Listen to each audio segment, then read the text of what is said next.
Esse é o Mundo em Revolução e nós vamos falar agora sobre a situação na Ucrânia, hoje, dia 3 de dezembro de 2023. São 8 horas da manhã aqui em Montevidéu, 1 hora da tarde lá em Kiev, no momento que eu gravo esse vídeo.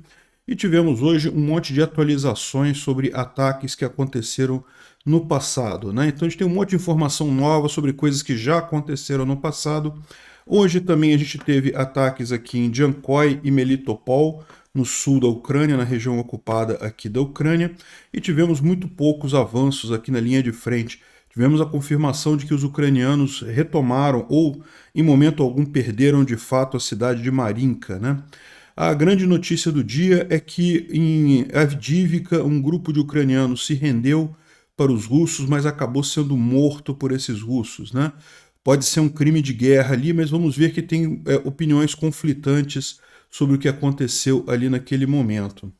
No fronte diplomático, o Stoltenberg lançou uma declaração muito polêmica, dizendo que é para esperar más notícias da Ucrânia nos próximos tempos, porque justamente o Ocidente falhou em prover a ajuda adequada, né? Vamos falar sobre esses e outros assuntos. Essas notícias foram sugeridas por John 27, Cinto do Flávio Dino e várias outras pessoas. Obrigado aí ao pessoal que sugeriu as notícias lá no nosso site, no wrevolving.com. E obrigado a você que está assistindo o nosso vídeo. Se você gosta do nosso conteúdo, por favor, deixe o seu like e se inscreva aqui no canal, né? Pois bem, mais uma vez essa noite tivemos ataques de drones Shahed 136 contra a Ucrânia. Foram 12 drones lançados a partir da Rússia. Um Ra-59 também foi lançado. Dos drones lançados, dos 12 lançados, 10 foram abatidos pela defesa antiaérea ucraniana. O míssil Ra-59 não atingiu o alvo. A gente tem, portanto, apenas 2 Shahed que atingiram o alvo, né? Isso é preocupante. A gente tem visto que a Rússia tem feito esses ataques todos os dias, com uma quantidade menor de drones, mas tem feito diariamente esses ataques aqui e sempre visando pistas de pouso. Isso é a maior informação, né? Bom, a gente tem a informação de que isso aqui, segundo os russos, são imagens do túnel que foi explodido lá pelos ucranianos há um tempo atrás, há uns dias atrás, e segundo os russos já foi tudo consertado e não tem mais problema nenhum, e os trens estão indo no prazo correto, né? Apesar deles terem mostrado essa imagem aqui, existe um outro comunicado dos russos dizendo que eles estão usando um desvio por aí, né? Então, assim, lembra que a gente mostrou a região ali, né? Você tem o túnel, que é essa linha tracejada aqui toda, né? E você tem o desvio, que justamente passa pelas montanhas, e aí essa outra linha toda cheia de voltas aqui, coisa e tal. Ou seja, dá a entender de que o túnel ainda está fora de operação, embora eles tenham lançado essa imagem aqui de um trem entrando no túnel, né? Evidentemente, isso daqui pode ter sido filmado em qualquer momento do tempo, aí não dá para saber. O que eles falaram é que estariam usando um desvio e estaria tudo funcionando normalmente, né? Bom, a gente não sabe. De qualquer forma, mesmo que seja verdade isso, que eles já estão usando novamente a ferrovia, lembra que isso agora vai gerar uma preocupação para eles enorme em termos de proteger esse ativo, né? Uma preocupação que eles não tinham antes, vão passar a ter com essas ferrovias agora lá na Rússia. E por falar nesse assunto, lá na Buriátia mesmo, ali pertinho, pegou fogo numa planta de processamento de minério ali na Buriátia, né? Exatamente na mesma região, né? Que curiosidade isso. Então, ou seja, esse tipo de ação, mesmo que não tenha sido capaz de interromper completamente a travessia ali no túnel, de novo, a gente não sabe, tá? Porque russos mentem e parece muito curto o prazo para isso, parece mesmo propaganda. Mas mesmo que tenha sido verdade, eles vão ter agora uma dor de cabeça muito grande com todos os ativos naquela região. A Rússia tem essa característica, ela é muito grande em termos de área, né? E, portanto, torna muito fácil você fazer um ataque desse tipo de sabotagem. Bom, ontem também foi atingido Krasnodar, né? Krasnodar é essa cidade russa que fica aqui nessa região, aqui Krasnodar Krai, essa região aqui mais próxima da Crimeia. A gente não sabe se alguma coisa foi atingida ali ou não, né? Dá para ver algumas explosões de defesa antiaérea na cidade. Aqui o pessoal dizendo que o barulho de explosão são ouvidos sobre Krasnodar. Antes disso, a defesa antiaérea estava trabalhando. Os residentes de alguns microdistritos ali da região ouviram vários barulhos muito altos no local e luzes brilhantes, né? Não há informação se alguma coisa foi atingida ou se a defesa antiaérea russa conseguiu derrubar esses drones, né? O pessoal fez aqui a geolocalização, é isso mesmo, é na região ali de Krasnodar que houve esse ataque ucraniano, mas aparentemente não dá para saber exatamente o que foi, né? Se realmente atingiu alguma coisa. Bom, uma outra informação que a gente teve de um caso mais antigo, né? Como eu falei, a gente está cheio de notícias aqui de casos antigos atualizando, né? O general Zavadsky, vocês lembram, morreu alguns dias atrás, e a informação é que ele teria morrido numa mina russa. Ele pisou numa mina russa e teria morrido nessa situação. E agora a gente tem a informação aqui, os russos confirmaram a chegada de mísseis, né, um ataque ucraniano, né, na unidade de Nova Malakaya. A gente falou sobre isso também alguns dias atrás, né? Infelizmente, a informação é verdadeira, né? No dia 28 de novembro, então olha só, aquele ataque em Nova Malakaya não aconteceu agora no início de dezembro, aconteceu no dia 28 de novembro, né? O inimigo, no caso dos ucranianos, lançaram mísseis sobre o posto de comando da 10ª Força Especial Russa. Nós não sabemos o número de mortos e feridos. Desculpa, nós sabemos o número de mortos e feridos, mas não vamos falar sobre isso agora, para não dar alegria para o inimigo, né? Ah, que chato, russo. Poxa, deixa de ser chato. Fala quantos morreram aí. Deve ter sido um número significativo para ele falar isso, né? Camaradas, oficiais, não esqueçam sobre a importância da camuflagem, enfim, fala um monte de coisas aqui. E Nova Malakaya está a 22 quilômetros da linha de frente. Não é tempo para o grupo do comando ali pensar em retrair os pontos de controle, as unidades de controle para uma distância mais segura. Ou seja, ele acha que o comando, pelo menos, né, não as tropas, mas o comando deveria retrair, olha só que curioso, atrás da linha entre Nova Kakhovka e Armiansk. Lembra que eu mencionei para vocês que se houvesse de fato um recuo aqui nessa região de Kherson dos russos, né, seria justamente aqui entre Nova Kakhovka e Armiansk. Armiansk está aqui, Nova Kakhovka seria essa linha aqui. Então ele está propondo botar todo o comando russo para cá, nessa direção, de forma a tirar do perigo, né? De outra forma, novos ataques são apenas uma questão de tempo. Vamos lembrar que, ao mesmo tempo, no dia 28 de novembro, o vice-comandante do 14º Exército, Corpo do Exército Russo, o Major-General Vladimir Zavadsky, morreu, né? E, como diz Vladimir Solovyov, coincidência? Eu não sei, eu não acredito. Ou seja, o que eles estão dizendo aqui? Lembra que a gente falou que é muito estranho esse negócio do general ter pisado em mina, né? Pô, muito estranho. O general tipicamente não vai para a linha de frente, não vai ficar andando no meio do mato, fazendo coisas no meio do mato, né? Então tem duas possibilidades aqui. Uma possibilidade é que o general de fato foi atingido, foi um dos oficiais mortos. Como eles estavam falando ali, era um posto de controle e teve muitos mortos ali. Uma possibilidade é essa, né? O general estava dentre esses oficiais mortos. Outra possibilidade é que justamente no meio do ataque o pessoal precisou correr para fugir do ataque e o general pode ter corrido para fugir do ataque e pisado numa mina, né? Ou seja, isso seria uma outra possibilidade razoável também nessa situação. Enfim, não sabemos exatamente o que houve ali, mas parece claro que o general, a ligação da morte do general com esse ataque em Nova Malakaya, né? A gente falou sobre esse caso ontem já, mas vale a pena aqui porque tem mais detalhes nisso daqui. Saiu, mais uma vez, um caso antigo com informações novas, né? A gente falou ontem sobre o caso das meninas que levaram comida e bebida para os russos lá em Simferopol, e na verdade a bebida estava contaminada, os russos acabaram todos envenenados, né?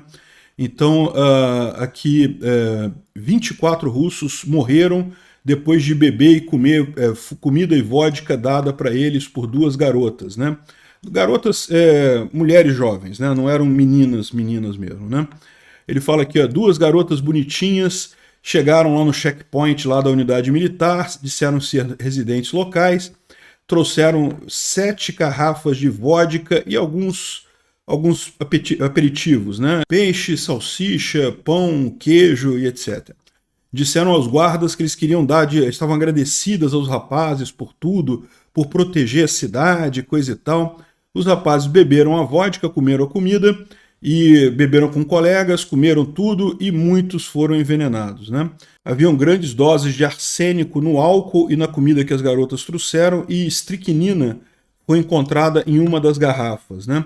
24 ocupantes morreram, 24 russos morreram e 11 mais foram hospitalizados. Isso aqui é uma notícia oficial das fontes lá da região, né? Bom, ontem a gente falou sobre um ataque ucraniano que teria acontecido em Melitopol, né? Ainda está marcado aqui, ó, esse aqui foi o ataque que foi feito ontem em Melitopol e a gente não tinha mais informações, mas agora a gente tem. A resistência ucraniana destruiu vários soldados russos e uma estação de recarga, né? Um posto de gasolina do inimigo em Melitopol. Outras unidades militares também foram danificadas, ou seja, isso aqui foi uma ação de partisãos, né, de pessoas ali, civis ali da região, fizeram contra os russos. O ataque aconteceu no dia 1º de dezembro ao meio-dia, né, é o que eles estão dizendo aqui. Bom, falando sobre a linha de frente, os ucranianos disseram que a área de Pichanivka foi abandonada pelos ucranianos, eles se retraíram aqui um pouco mais para a retaguarda, para se proteger, mas eles continuam preparando as entradas ali, né? Vamos estar de volta. A área de Pichanivka é essa daqui, né? Ou seja, é próximo aqui da interseção da M14 com a M17. É uma pena que os ucranianos tiveram que abandonar essa área aqui, mas eles não retraíram totalmente não, tá? Eles foram só para trás do rio. Deixa eu explicar aqui para vocês. Nessa área aqui de Pichanivka, né? Os ucranianos estavam atuando por aqui.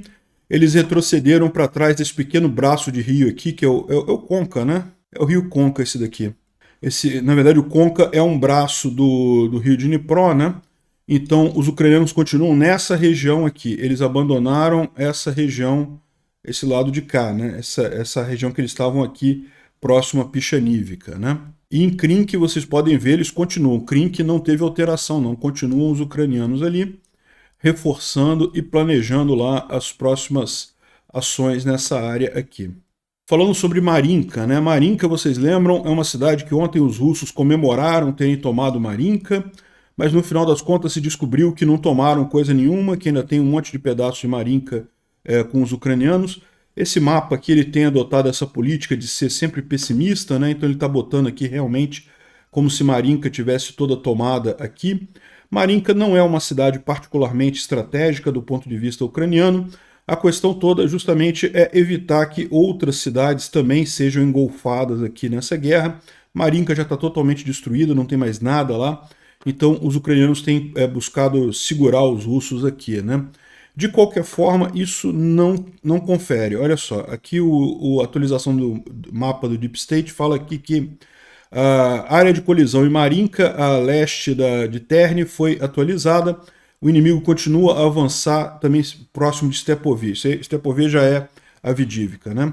A situação em Marinka se mostrou mais interessante. A parte sul era óbvio, o inimigo continuou avançando e chegou na parte oeste da cidade, né? Agora, na parte norte, o inimigo não conseguiu ganhar um ponto de apoio. Foram vistas várias unidades de Katseps, né, que são os russos lá, mas eles não conseguiram manter a posição, eles só avançaram e retornaram. É aquilo que a gente já tinha mencionado sobre Marinka.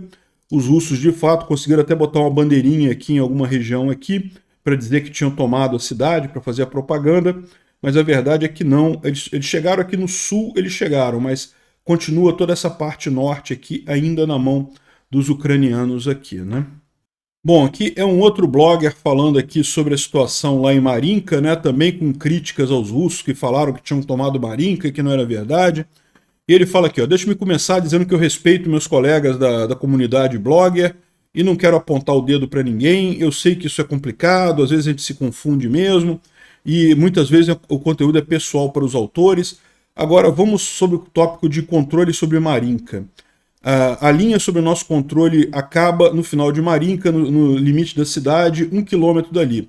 Nós ainda temos 1 quilômetro de Marinka para tomar, né? Ou seja, ele está falando que ainda tem pedaços de Marinka no controle ucraniano. Eu não queria me envolver nessa discussão, eu me sinto triste pelos leitores. Não é nem a primeira vez que eles falam essa coisa de já ter tomado e não tinha tomado ainda.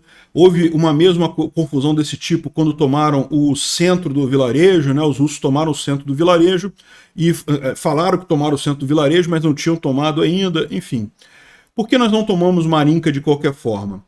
Nós não conseguimos passar pelo campo pela direita e pela esquerda.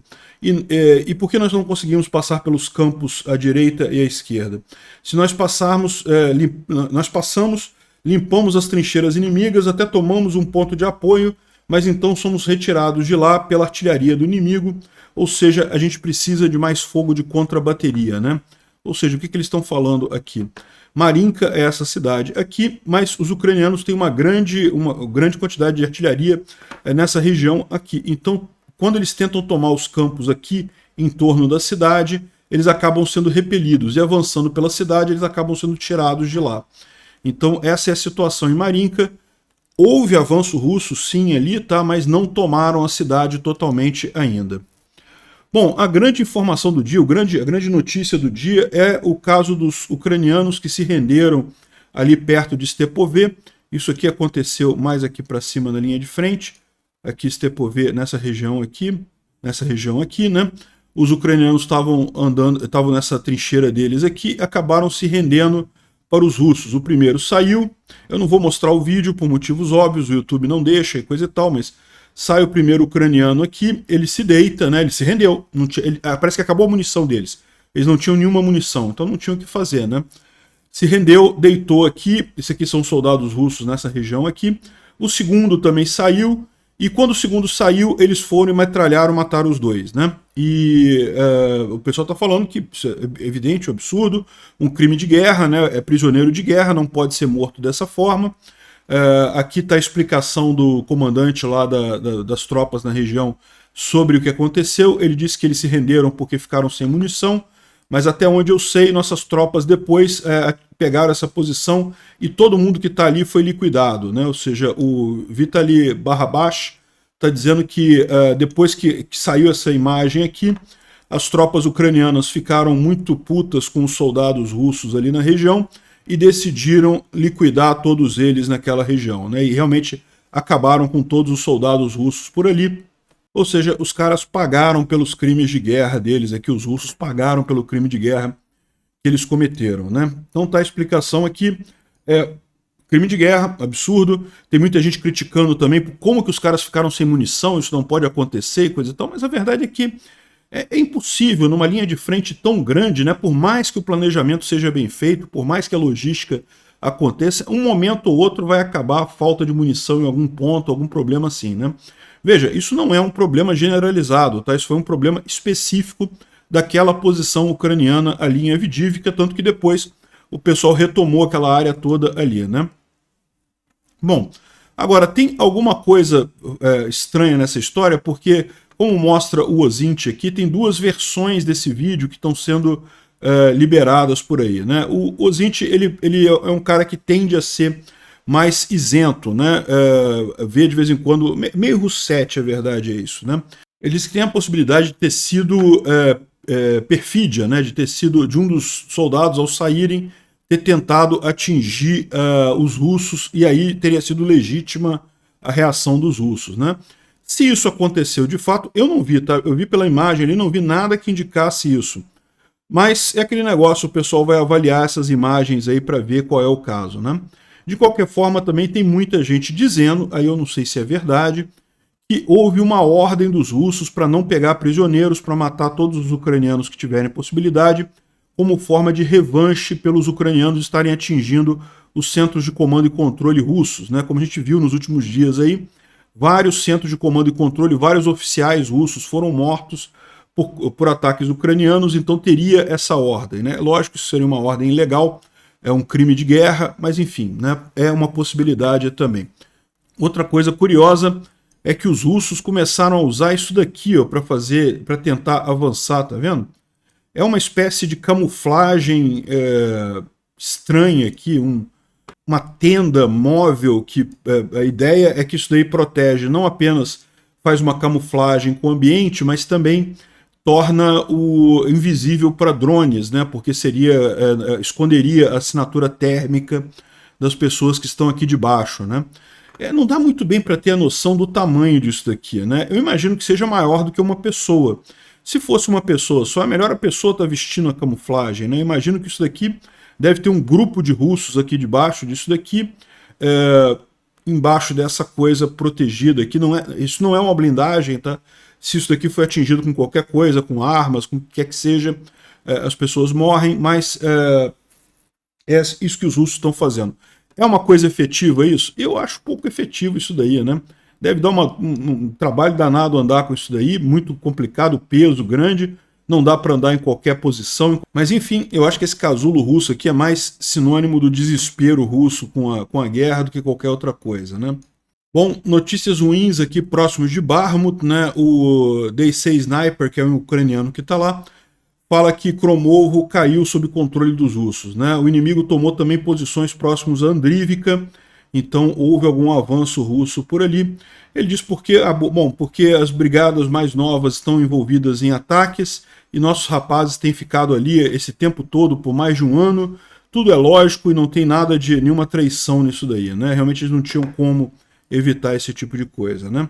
Bom, dando uma olhada aqui na linha de frente, nos mapas aqui do Poulet-Volon, aqui em Robot nenhuma alteração, também aqui é Marinka, tá vendo? Marinka também, ele mostra aqui que ainda tem um pedaço ucraniano aqui da coisa, e essa área toda aqui também ainda é área disputada, não é a área que os russos tenham dominado, embora tenha havido algum avanço russo aqui em Marinka, né? Aqui no norte de Avdiivka, nenhuma alteração significativa. Esse pontinho amarelo aqui é onde foi o caso lá dos soldados ucranianos que se renderam e foram mortos. E aqui é que ele coloca lá em Bakhmut o avanço próximo de Andrivka, né? Então repara que ainda não chegaram na linha de trem, né? Os russos não conseguiram chegar na linha de trem ainda, mas de fato houve avanço aqui, os russos tomaram algumas posições aqui próximo de Andrivka, como o Sniper Plus falou ali, né? O Instituto para Estudo da Guerra fala que as condições no campo de batalha, né, as condições atmosféricas atrasam o ritmo tanto dos combates russos quanto ucranianos, né? Isso é esperado, essa época do ano lá é a época da lama, só a partir do dia 15 de dezembro que deve ter alguma alteração nisso daí. Ele fala também sobre a questão da usina nuclear lá de Zaporizhia, que ficou totalmente desconectada de energia externa por 5 horas e meia, né? Muito arriscado isso, mas o que a gente está entendendo aqui é que já foi resolvido isso, já retornou a energia para lá, menos mal, né? Bom, o Zelensky estava falando que realmente a gente não teve o desempenho esperado na contraofensiva. Um dos motivos para isso teria sido que nós não recebemos todas as armas que nós queríamos, mas não podemos reclamar, afinal era doação, né? Eu acho um absurdo realmente, acho que o Ocidente tinha que fazer mais de qualquer forma. Mas, enfim, a Ucrânia está se movendo agora, ficou muito claro agora que eles estão se movendo para uma preparação contando só com a indústria deles mesmos. Ou seja, eles estão planejando parar as ações ofensivas por um tempo, preparar, produzir munição, produzir armas e fazer um planejamento que dependa menos do Ocidente para continuar essa guerra com a Rússia, né? Bom, continua a situação muito grave do bloqueio de estradas indo na Ucrânia, né? É lógico, as pessoas desses países que bloqueiam as estradas dizem que é porque os ucranianos estão tirando os empregos dos caminhoneiros desses países, inventam um monte de histórias ali, mas a verdade é que isso daí são pessoas ligadas à Rússia que estão fazendo isso daí para prejudicar a Ucrânia, né? É realmente muito complicado o fato de que os países ali poderiam fazer alguma coisa para resolver essa situação, mas como não querem aumentar a popularidade, né, ou diminuir a popularidade política por lá, acabam deixando isso acontecer, né? Aqui é um exemplo de bloqueio lá na Eslováquia, dá para ver aqui ó, centenas de caminhões parados ali querendo entrar na Ucrânia e não podem entrar porque tem um bloqueio de um sindicato de caminhoneiros lá da Eslováquia, que certamente é cooptado por russos, certamente é o pessoal que está recebendo alguma grana da Rússia. O ponto central é o governo eslovaco não está fazendo nada também para impedir isso, né? Bom, o secretário de Defesa, o Lloyd Austin, disse aqui que nós não vamos deixar nem o Hamas nem o Putin ganhar, né? O secretário de Defesa americano criticou essa possível retração americana da responsabilidade, que alguns americanos querem, né, que os americanos parem de ajudar a Ucrânia e Israel e coisa e tal, estão dizendo que isso não vai acontecer, uma vez que é importante para a liderança mundial e manter o mundo seguro, né? Isso é um fato. Se a Rússia tiver ganho nessa empreitada deles de invadir outro país, isso vai incentivar Maduro a invadir a Guiana, vai incentivar um monte aí de paisecos ditatoriais, cheios de merda, a invadir os vizinhos, né? Enfim. E o general Stoltenberg da OTAN também foi meio pessimista, que ele disse que nós precisamos nos preparar para notícias ruins, conflitos acontecem em estágios, nós precisamos suportar, precisamos apoiar a Ucrânia tanto na hora boa quanto na hora ruim também. Na verdade, é mais importante apoiar no momento justamente que a Ucrânia não está ganhando, né? E muitos ucranianos estão lembrando que, na verdade, tanto a ofensiva de Kherson quanto a ofensiva de Kharkiv foram feitas numa época em que a Ucrânia tinha pouquíssimo material estrangeiro, pouquíssimos tanques e ajuda militar do Ocidente, né? E, no entanto, a Ucrânia conseguiu, de fato, as duas maiores contraofensivas dela, também no norte da Ucrânia, tudo feito com material da própria Ucrânia. Então, talvez por conta desse tipo de incerteza, que a Ucrânia está focando mais em confiar apenas nela mesma para ganhar essa guerra. Eu me sinto envergonhado como alguém de fora do mundo que se recusa a ver o óbvio, né? Que se o Putin ganhar essa guerra vai ser uma tragédia para todos nós, né? Eu espero que isso daqui seja justamente o pessoal tanto da OTAN quanto lá dos Estados Unidos, querendo mostrar o problema para as pessoas, né, visando, entre outras coisas, a aprovação do pacote de ajuda para a Ucrânia, que deve ser votado esses dias lá no Congresso americano. Ou seja, o intuito desse pessimismo do pessoal é justamente alertar para o problema antes que ele aconteça, né? Obrigado por assistir o vídeo até o final. Se gostou do conteúdo, não esqueça de deixar o seu like. Isso ajuda o canal a crescer e a chegar para mais gente. Se não gostou, deixe o dislike e explique nos comentários como podemos melhorar. Comente também sugestões de temas que podemos trazer por aqui. Comentários insultuosos ou defendendo ditaduras e criminosos de guerra serão sumariamente bloqueados. Agradeço a compreensão. Se ainda não é inscrito no canal, considere se inscrever clicando no botão inscrever-se abaixo e marcando a campainha para todos os avisos. Se quiser ajudar o canal, veja no nosso site como você pode fazer isso.